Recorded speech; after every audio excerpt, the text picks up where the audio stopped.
منا کی وہ وادی آج بھی اس کہانی کو اور اس یاد کو تازہ کر رہی ہے۔ حضرت خلیل اللہ کے ہاں اولاد نہیں ہے۔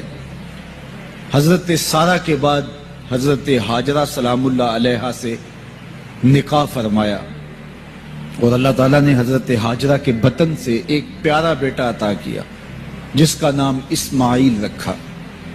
لیکن آزمائش یہ آئی، حکم یہ ہوا کہ میرے خلیل اگر مجھ سے محبت کرتے ہو تو اپنے اس بیٹے کو اور اپنی اہلیہ کو وادی غیر ذی زرع میں چھوڑ آؤ، اور اللہ کے حکم کی تعمیل کرتے ہوئے اپنی زوجہ کو اور اپنے نونہال بیٹے کو وہاں چھوڑ آئے۔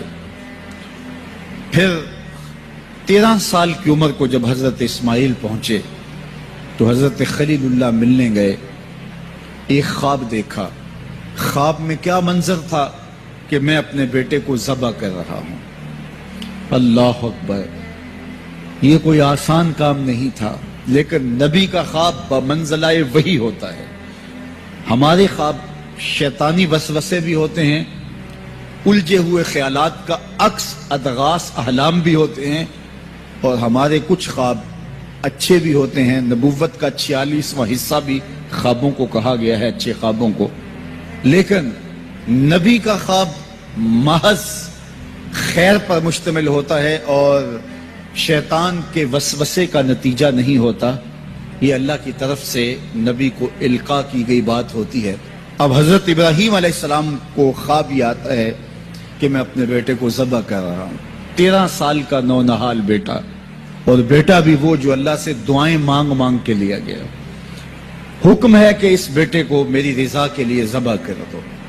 اللہ اکبر! حضرت خلیل اللہ اٹھے، بیدار ہوئے اور اس خواب کی تکمیل کے لیے آمادہ ہو گئے۔ اپنی زوجہ سے کہا، زوجہ محترمہ حضرت حاجرہ سلام اللہ علیہا سے کہا کہ بیٹے کو تیار کر دو، دوست کی دعوت پہ لے جانا ہے۔ خلیل عربی میں دوست کہتے ہیں، اور اللہ نے حضرت ابراہیم کو خلیل اللہ اپنا دوست قرار دیا تھا، تو کہا دوست کے بلاوے پہ جانا ہے، دوست کی دعوت پہ جانا ہے، تو بیٹے کو تیار کر دو۔ حضرت حاجرہ شہزادے کو تیار کر دیتی ہیں، مانگ سجاتی ہیں، تیل لگاتی ہیں، خوبصورت کپڑے پہناتی ہیں۔ بیٹا تیار ہوتا ہے اور باپ اپنے بیٹے کو لے کر کے منا کی وادی کی جانب بڑھتا ہے۔ شیطان سمجھا کہ یہ موقع کتنا نازک ہے، اور اگر یہ قربانی ہو گئی تو قیامت تک آنے والے لوگوں کے لیے یہ نمونہ ہوگی، اتنا بڑا ایثار۔ تو حضرت ابراہیم کے پاس پہنچا اور کہا، اے خلیل، اے ابراہیم، اللہ کو راضی کرنے کے اور تھوڑے موقع ہیں اور تھوڑے ذریعے ہیں، ضرور بیٹے کو ہی ذبح کر کے اللہ راضی ہوتا ہے؟ تو حضرت خلیل اللہ نے کنکر اٹھا کے اس کو مارتے ہوئے کہا، بھاگ جا یہاں سے، میری گود میں ایک اسماعیل ہے، اگر 1000 اسماعیل بھی ہوتے رب کے حکم پہ قربان کر دیں۔ حضرت اسماعیل کے پاس آیا، تمہارا باپ تمہیں کہاں لے کے جا رہا ہے؟ کہا دوست کی دعوت پہ، ان کے دوست نے بلایا ہے، اس دعوت پہ ہم جا رہے ہیں۔ کہا نہیں نہیں، تمہیں ذبح کرنا چاہ رہا ہے اور اس کو اللہ کا حکم سمجھ رہا ہے۔ تو آپ نے بھی پتھر اٹھا کے مارا، کہا ہٹ جا میرے راستے سے۔ اسماعیل کے بدن میں ایک جان ہے، لو لو میں بھی جان ہوتی، رب کے حکم پہ قربان کر دیتا۔ ماں کی ممتا بڑی کمزور ہوتی ہے، اولاد کے لیے اس کے جذبات بڑے حساس ہوتے ہیں۔ تو سیدہ حاجرہ کے پاس آ پہنچا، کہا حاجرہ، شہزادہ کدھر ہے؟ کہا کہ باپ بیٹے کو لے کر کے دوست کی دعوت پہ گیا ہے۔ کہا کہ وہ تو ذبح کرنے لے جا رہا ہے۔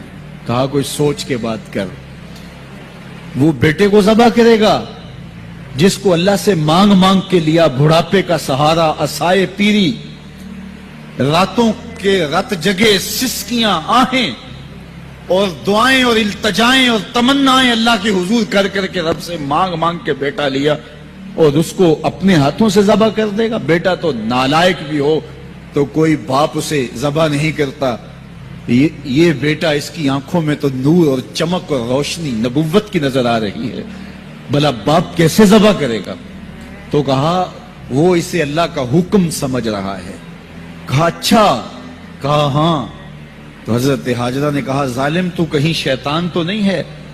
میری گود میں آج ایک اسماعیل ہے، اگر رب کا حکم ہے تو 1000 اسماعیل بھی ہوتا تو قربان کر.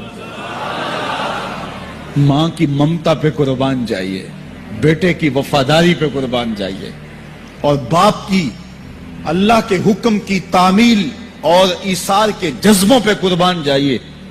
جب وادی منا میں پہنچے تو حضرت اسماعیل علیہ السلام کو حضرت خلیل اللہ نے کہا یا بنیا، اے میرے بیٹے. کتنا دل آویز لہجہ ہے، کتنا پیار ٹپک رہا ہے. اے میرے بیٹے، میں نے خواب دیکھا ہے. خواب کیا دیکھا ہے؟ کہ میں یہ خواب دیکھ رہا ہوں کہ میں تجھے ذبح کر رہا ہوں.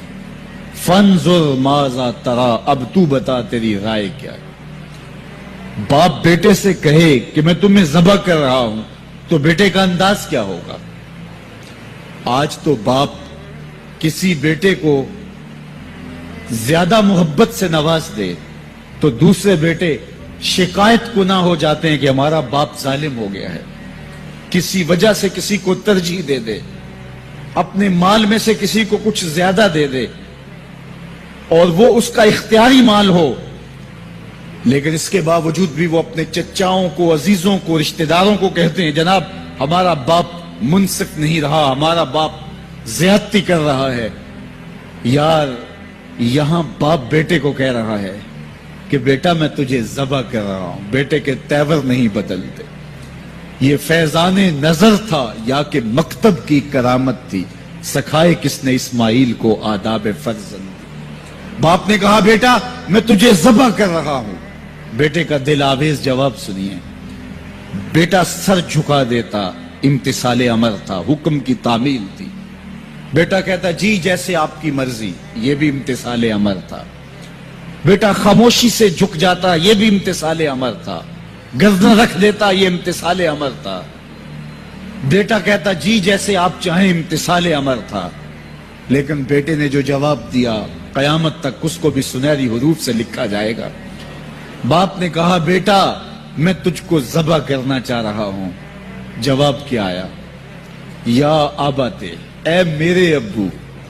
ذرا دیکھیے باپ کا یہ کہنا کہ میں تمہیں ذبح کر رہا ہوں، اس کے جواب میں تیور نہیں بدلتے.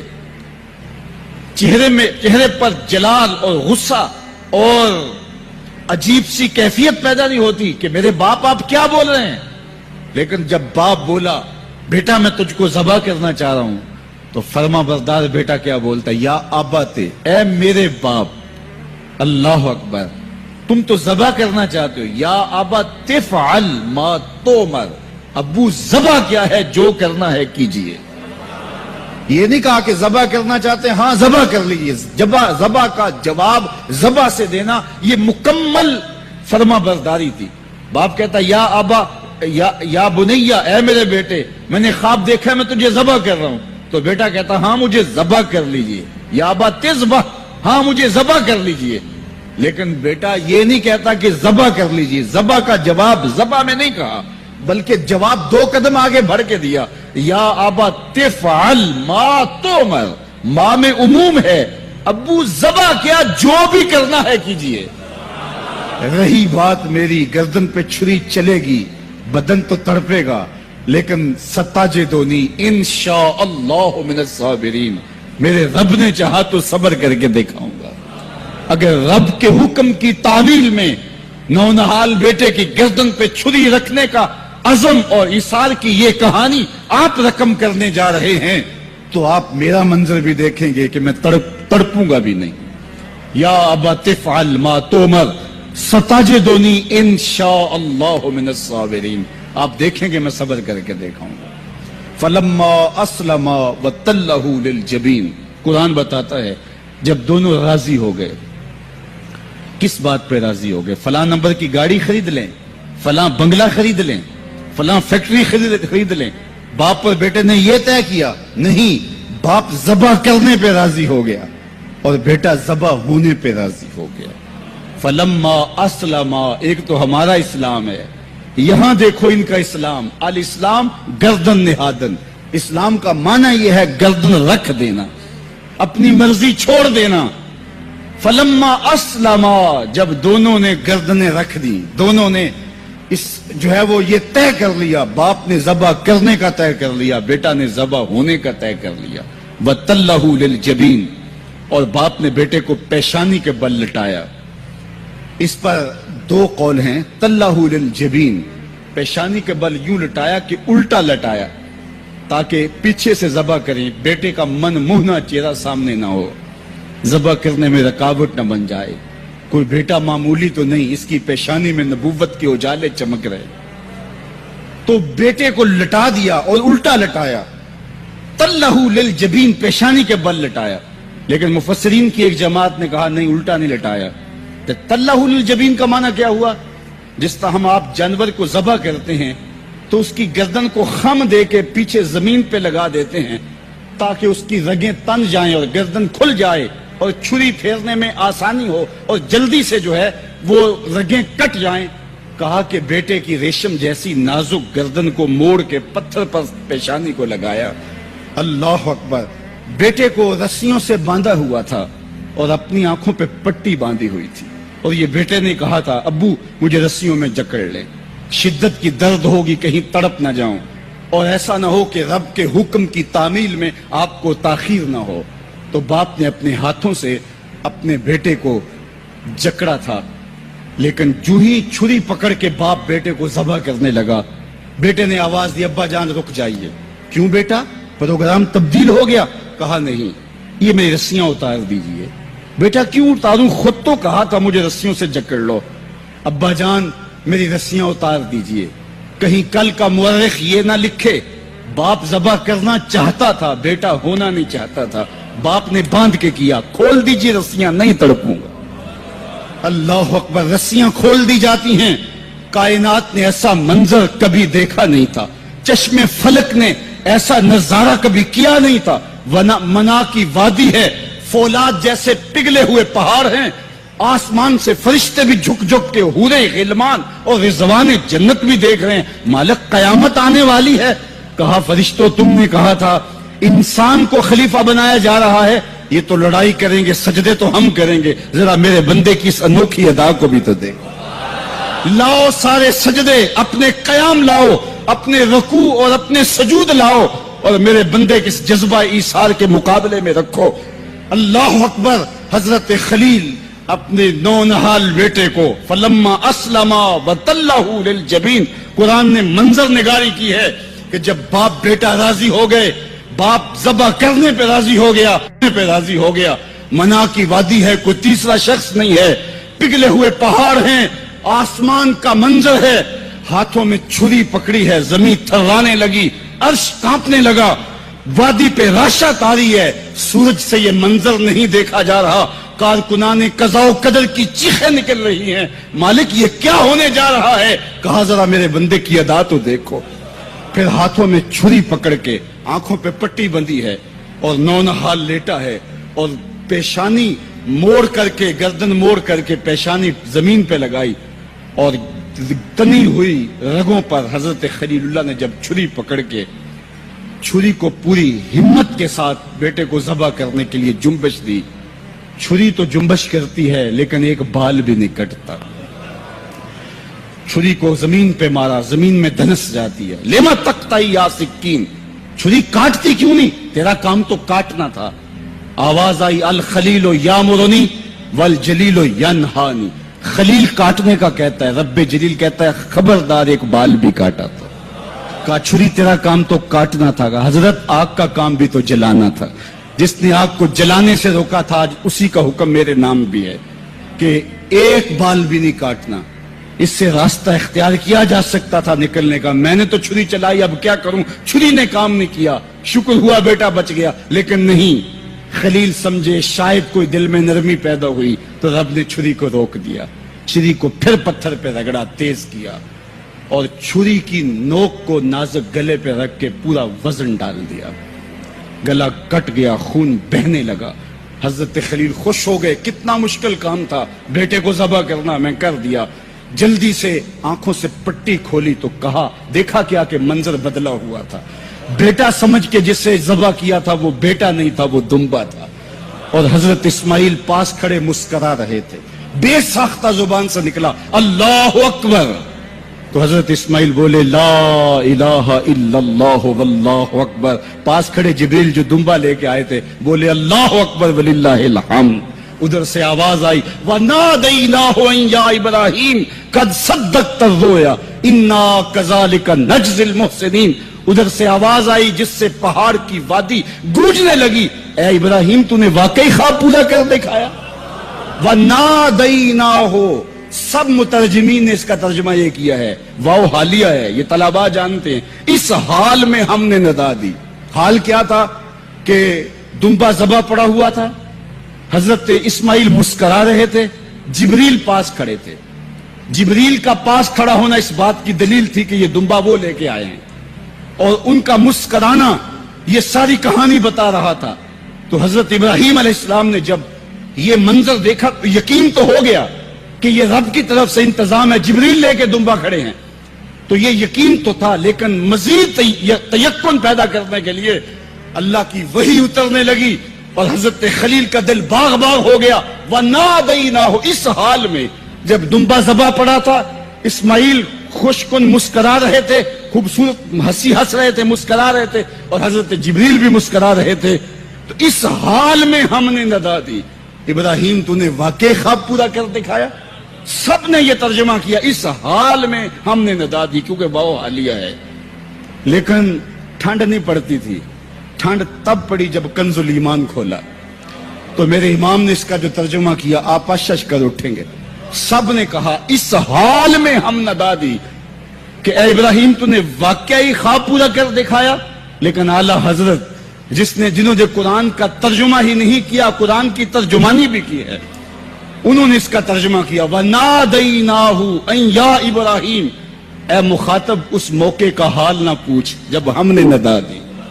پھر کیا عالم ہوا کہ جب ہم نے آواز دی, یقین تو پہلے ہی پیدا ہو چکا تھا, لیکن جب وادی وحی کے اجالوں سے چمکنے لگی اور ہر سمت وحی کا نور پھیل گیا, پھر کیا حال ہوا حضرت خلیل کا. اے مخاطب پھر اس موقع کا حال نہ پوچھ جب ہم نے ندا دی اے ابراہیم تو نے واقعی خواب پورا کر دکھایا.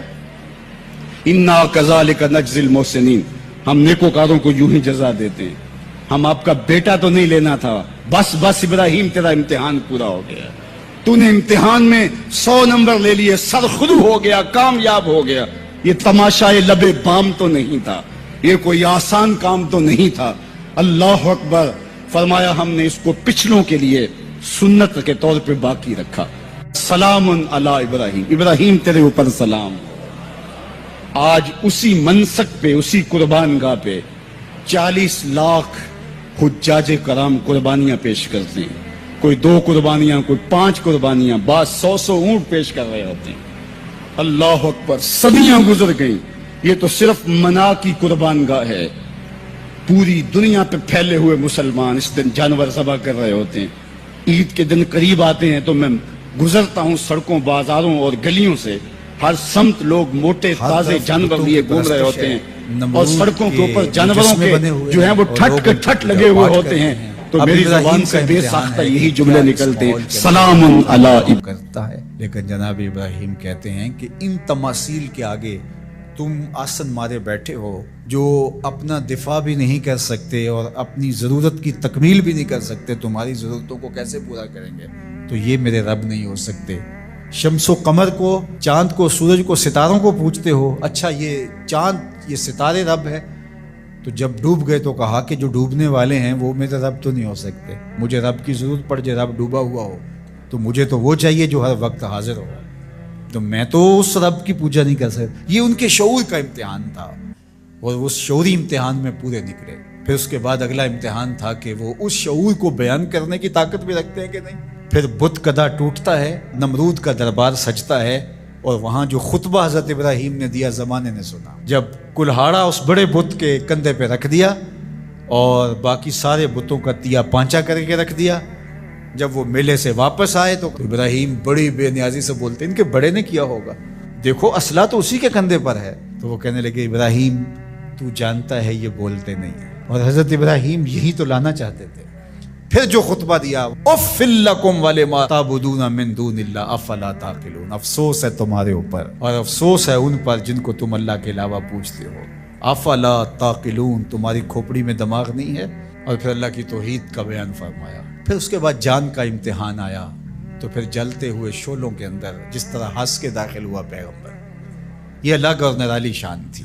نمرود نے سوچا تھا جل کے راکھ ہو گیا ہوگا چخا میں، لیکن 40 دن کے بعد جب آگ بجھتی ہے تو حضرت ابراہیم انگاروں سے چلتے ہوئے یوں باہر آتے ہیں جس طرح پھولوں پر کوئی نازنین چل کے آ رہا.